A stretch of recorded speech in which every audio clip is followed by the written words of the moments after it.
그래서 어떻게 보면 남자의 육체가 약해지면서 공격적인 성향이 줄어드는 건 그 남자를 보호해주는 역할도 한다는 거죠. 그래서 이제 이때쯤에 이렇게 남자의 약해짐, 여자의 강해짐에서 오는 문제점 중 하나가 바로 황혼 이혼이죠.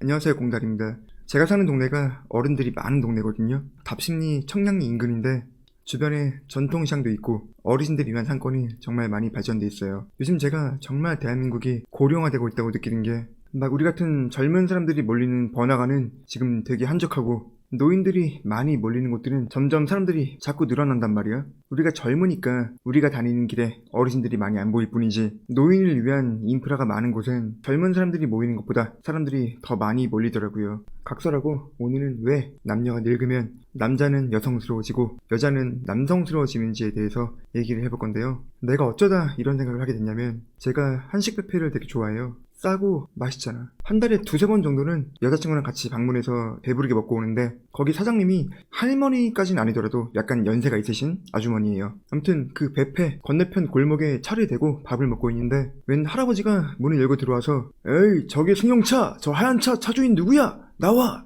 이러는 거예요. 여기 차 대면 안 돼! 차 빼! 막 그러시면서 그 왜 있잖아. 동네마다 그 동네 질서를 지키는 보안관 어르신들. 근데 갑자기 식당 아줌마가 밖으로 나가더니 으유 이 영감탱이야 저기 빈 공간 저렇게 많은데 왜 밥 먹는 손님한테 차 빼라고 지랄이야 하고 소리를 막 버럭버럭 지르시는 거예요. 그러니까 그 할아버지가 진짜 꼼짝도 못하고 그럼 천천히 잡숴 하고 가시더라고요. 근데 우리 주변에 보면 이런 사례가 되게 흔하거든요. 남자나 여자가 일정 나이를 넘기면 여자들은 강해지고 남자들은 온순해져요. 전부 다 그렇다는 건 아니지만 일반적으로는 그래요. 막 시장이나 동네 마트 같은 데 가봐요. 아줌마들 얼마나 억세고 강해. 고등어, 오징어 막 이런 생선들 그냥 통째로 사서 막 식칼로 몸통, 머리, 꼬리 다 막 자르고 막 그러잖아. 부당한 일이 생기면 어떻게든 막 따지고 들어서 그 사과를 받아내요. 반대로 아저씨들은 그냥 그 자리를 막 피하고 그러죠. 실제로 제가 매일 새벽마다 다니는 꽃시장에서도 그 꽃 판매하는 여자 어르신들 정말 기 셉니다. 남자 어른들이 쪽도 못 써요.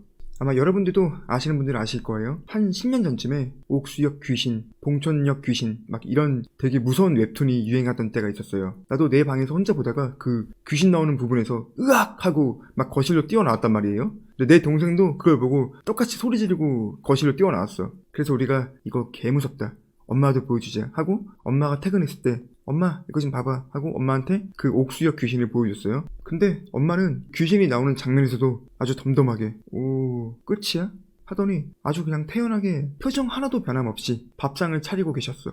우리 엄마만 그런 게 아니라 이렇게 여성분들은 나이가 들수록 뭔가 좀 강력해지는 게 있거든요. 그리고 반대로 남자 같은 경우 남자들이 가지고 있는 공격적인 성향, 과격함 이런 특징은 20대 후반에 전성기를 맞이하죠. 이때가 가장 강력할 때야. 막 프로파이터 운동 선수들도 보통 20대 후반에 전성기를 찍고 이제 절정에서 내려오잖아요. 30대부터 확실히 테스토스테론 분비가 감소해서 공격성이 서서히 줄어든단 말이야. 40세부터는 매년 0.4%에서 2%씩 감소해요. 이제 70대가 되면 30대의 절반까지 감소하죠. 그래서 우리가 남자들을 보면 나이 50, 60이 넘어가면 그때부터는 이제 육체적으로나 심적으로나 큰 변화를 겪죠. 사회적으로는 이제 은퇴를 바라보는 나이고 뭔가를 이루겠다는 그런 사고보단 가진 걸 안전하게 지켜야 될 그런 시기잖아요. 당연하게도 뭐 심적인 변화가 찾아오겠죠.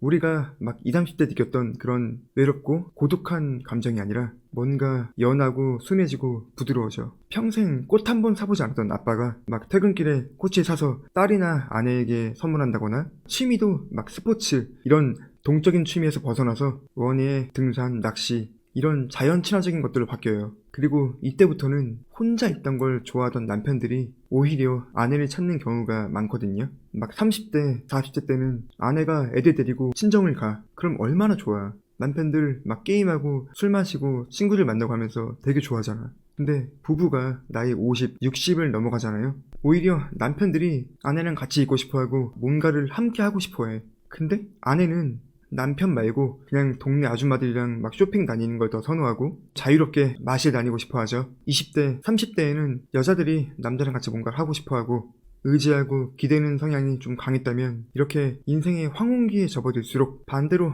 남자들이 막 여자에게 기대고 싶어 하는 경향이 커진다는 거죠.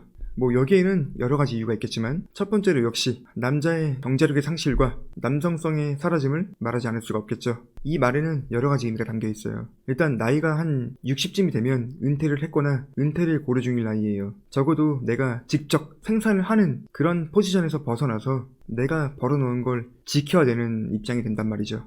이걸 뭐 자연적인 관점에서 보면 사냥을 할 수 없는 수컷, 소위 말하는 이빨 빠진 호랑이가 된 거죠. 근데 남자가 약해졌다고 해도 그동안 이뤄놓은 그 업적의 가치가 낮아지는 건 결코 아니거든요. 이 힘든 세상에서 결혼을 하고 자식을 키우고 그 가정이라는 터전을 지켜낸 건 정말 대단한 거예요. 그런 위대한 일을 하고 은퇴를 한 것임에도 불구하고 남자들은 이제 이쯤 되면 굉장한 심적인 압박감을 느끼죠. 업적은 남들이 인정해줘야 되는 것인데 사람들은 항상 앞으로의 미래를 바라보지 그 전의 걸 내가 받아온 혜택들을 인정해주는 건 쉽지 않으니까요. 그래서 남자들은 사회에서도 가정에서도 내가 미치는 영향력이 점점 줄어들고 있구나 이런 감정을 느낀단 말이야. 거기다 남성 호르몬의 분비도 줄어들고 여러모로 사람이 유해지고 스윗해지죠. 근데 어떻게 보면 남자의 생존 측면에서 볼 때 이건 참 다행인 거예요. 늙어서 사람의 힘이 약해졌음에도 불구하고 아직도 막 공격적인 성향이 남아있고 도전적인 성향이 남아있다면 그것도 그 자체로 큰 문제가 되거든요. 잘못하면 막 인터넷에 박제된 1호선 빌런 아저씨들처럼 막 치고받고 싸우고 할 수도 있다는 거죠. 알다시피 그 나이에 싸워서 넘어지면 뼈 부러져. 그 부러진 뼈는 이제 붙지도 않아요. 잘못하면 죽는다고. 훅 가. 그러니까 노인들은 객기를 부려선 안 돼요. 위험하거든요. 그래서 어떻게 보면 남자의 육체가 약해지면서 공격적인 성향이 줄어드는 건 그 남자를 보호해주는 역할도 한다는 거죠.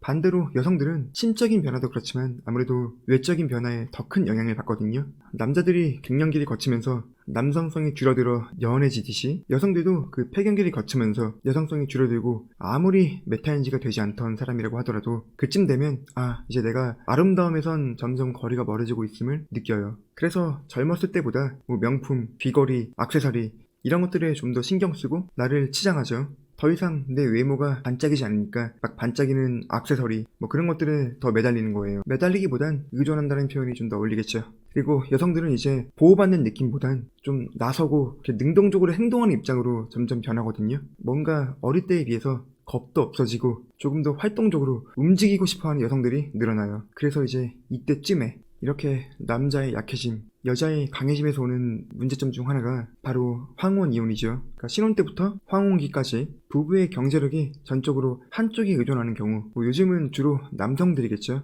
그런 경향이 쭉 있어 와서 아직까지도 그 경제권을 남자가 쥐고 있는 경우라면 모르겠지만 여자가 남자 못지않게 경제력이 있어서 남자에게 의존하지 않고도 살 수 있을 정도의 능력이 있다면 이 시기에 황혼 이혼을 많이 고려하는 것도 여성들이에요. 반대로 남자들은 어떻게든 그 이혼을 막기 위해서 애쓰죠. 아무튼 이렇게 서로의 그 성적인 매력이 현저히 낮아지고 자식들이 하나둘 성장해서 내 앞가림을 할 수 있는 나이가 되면 이제 우리는 원 없이 사랑도 해봤고 자식도 다 독립시켰고 했으니까 이제는 서로가 서로의 남은 인생을 위해서 놓아주자 라고 합의하는 황혼 이혼을 고려하는 부부들이 많아지는데 주로 이혼을 요구하는 건 여성들 쪽이고 남자들은 보통 외통수에서 그 이혼을 받아들이는 경우가 대부분이라고 해요. 근데 이혼이라는 건 되게 부정적인 느낌이 강하지만 황혼 이혼 같은 경우는 어떻게 보면 긴 인생의 여정을 마무리하기 전에 정말 진정한 내 행복을 위해서 선택할 수 있는 그런 느낌이 강한 측면이 있거든요.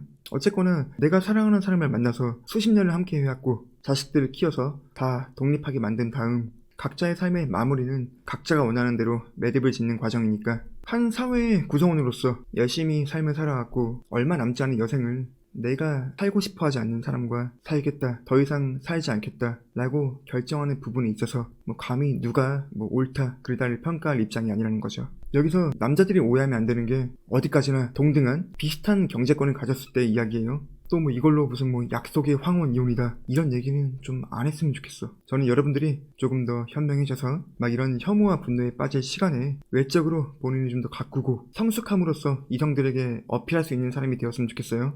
아무튼 제가 강조하고 싶은 건 나이가 들어서 남성성을 잃어버린 남자들도 젊었을 때 결혼해서 그렇게 힘들게 가족을 부양하고 그 가정이라고 하는 터전을 지켜낸 건 정말 대단한 것이고 나이가 들어서 사회의 뒷전으로 물러난다고 해서 그 노력의 가치가 결코 없어지는 건 아니라는 것과 아버지와 마찬가지로 모든 어머니는 위대하고 그렇기 때문에 여자들은 나이가 들수록 강해질 수밖에 없다라는 말을 드리고 싶어요. 그렇다고 해서 아버지와 어머니가 아닌 남녀는 위대하지 않은가 하면 당연히 그것도 아니죠. 우리가 지성이 있는 한 개인의 인간으로 태어나서 내가 개인의 행복을 최우선으로 삼는 건 당연한 거고, 그 개인이 행복을 위한 선택을 했음에 문제를 제기하는 건 그것 역시 문제라고 봅니다. 결혼을 하는 게 행복한 세상이고 아이를 낳는 게 행복한 세상이었다면 사람들은 알아서 본인들이 행복한 선택을 했을 테니까요. 우리의 삶은 짧아서 국가의 소멸이니 기타 다른 큰 문제를 볼 시야가 안 돼요. 그럼 오늘은 이만하도록 할게요.